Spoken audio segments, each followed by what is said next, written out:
All right, Larry Krueger here at Levi's Stadium for the Pig and a Pickle Krug Show with a little 49er recap video of training camp practice as we went with training camp practice day 16 today here in Santa Clara. Now the day started, we talked to Chris Forster right around 9:30.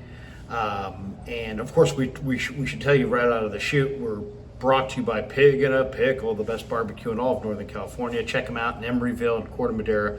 They're open 7 days a week from 11 a.m. till 8 p.m. or until they run out. Pig and a Pickle, the best barbecue in all of Northern California. Get the brisket chili.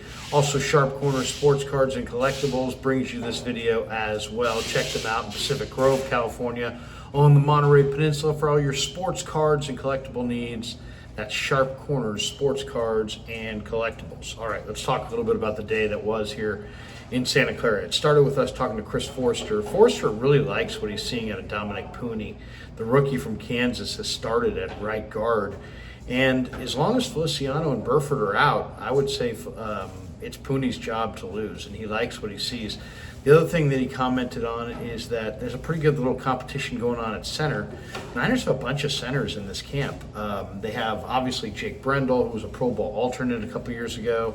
You also have Ben Barch. You have Drake Nugent. You have really a number of guys that can play that center spot, including Nick Sakel, who can play a little guard as well. So that's really one of the big debates here is who's going to be the starting center. Is it going to be Jake Brendel, or are they going to go with somebody younger? Who's going to be the starting right guard? Are they going with John Feliciano, or are they going to go with Dominic Purdy? And I think out of the chute, if Purdy continues to play the way he's playing, you're going to see them go with Dominic Purdy. I did ask Chris about Chris Hubbard. And I thought Hubbard looked pretty good. And he said, he had some good plays, he had some bad plays. So he wouldn't necessarily endorse Hubbard entirely, but he thought he had some good plays in the game against the Titans. As far as today, what stood out today in practice? Well, first of all, Brandon Aiyuk was there. He did attend practice. He had a white T-shirt with black shorts, and he didn't, he talked to some of his teammates for a while. He talked to Ricky Pearsall for a bit.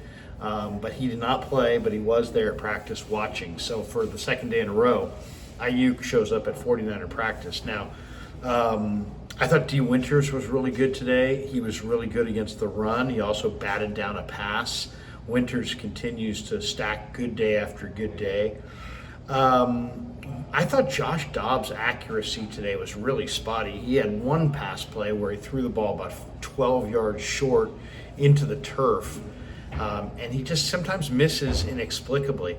This was Jacob Cowing's best day in a while. Cowing is had that first day, he looked great.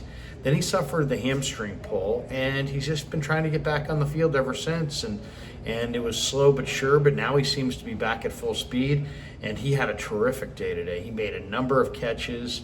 Every time you looked up, 83 was doing something good. So Jacob Cowing has got a real opportunity to make this football team, but he's got to play well in these final couple preseason games. He's not on scholarship. He's not a first-round pick. He's not a second-round pick. We're talking about a fourth-round pick.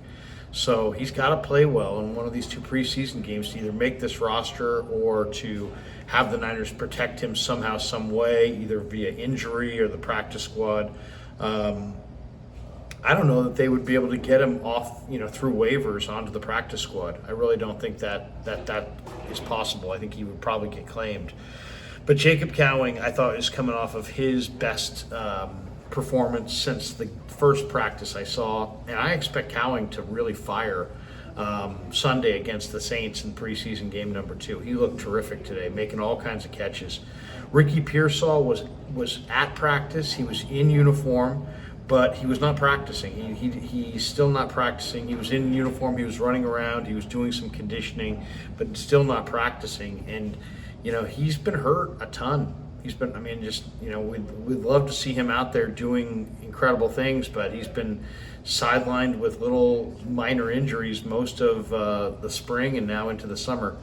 Brock Purdy had a fantastic day today. Oh my God, Brock Purdy was just absolutely lighting it up today. Everything he was throwing was just a dime. He made a number of good passes. He hit Debo down the field. He hit guys on the run.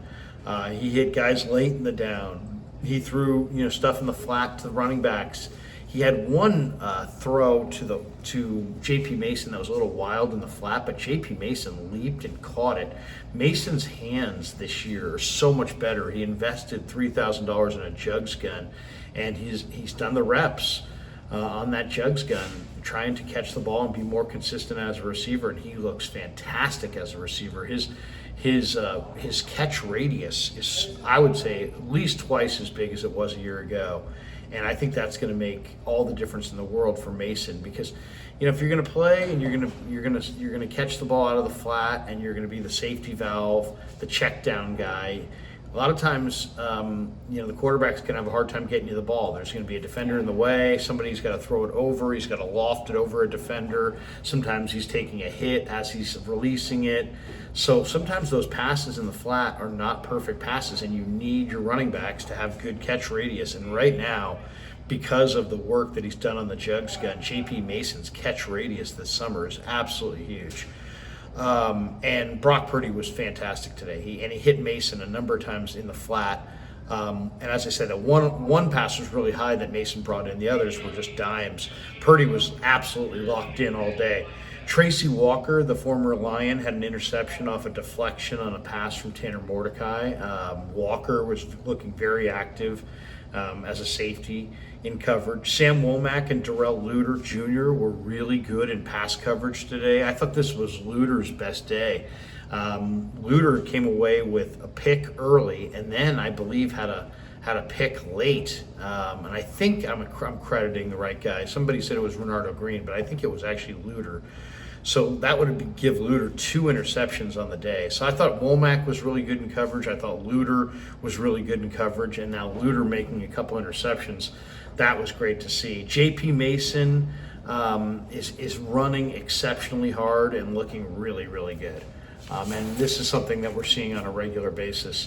And then after the practice, we talked to Kyle Huek, and Huek's excited for the season. Really excited about. I asked him about, the one thing that's clear after watching a number of reps of the new kickoff return rules. It looks like the kinds of returners that are going to succeed are the guys that are sure-handed and can run with the ball, and also can take a hit and hold on to the ball. And the Niners, between Huek and Debo, and then the rookies, Guerendo and Schrader, I really think they've got 4 guys that are kind of ideally suited to be return men. And then you mix in Trent Taylor, who's a very sure-handed guy as well.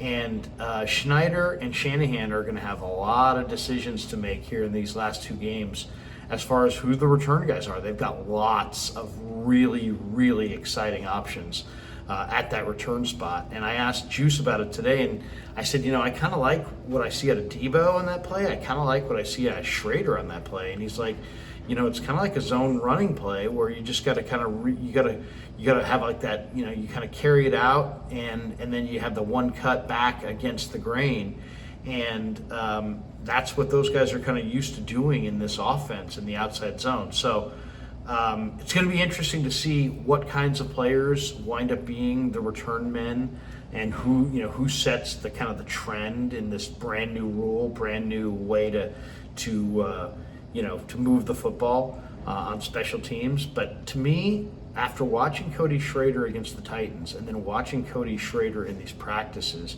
I think Cody Schrader might be the ideal guy. I mean, Debo would be ideal, but you don't want to risk injury. So you want to have somebody besides Debo. I think Guerendo and Schrader in some ways are just too perfectly ideally suited to be return men with the current rules. And I can't wait to see what it looks like over the next couple preseason games. All right, that does it for us. Thanks to Pig and a Pickle for being the title sponsor of the Krug Show. Thanks to Sharp Corner Sports Cards and Collectibles for sponsoring this video. Thanks to all of you guys for supporting the Krug Show on YouTube.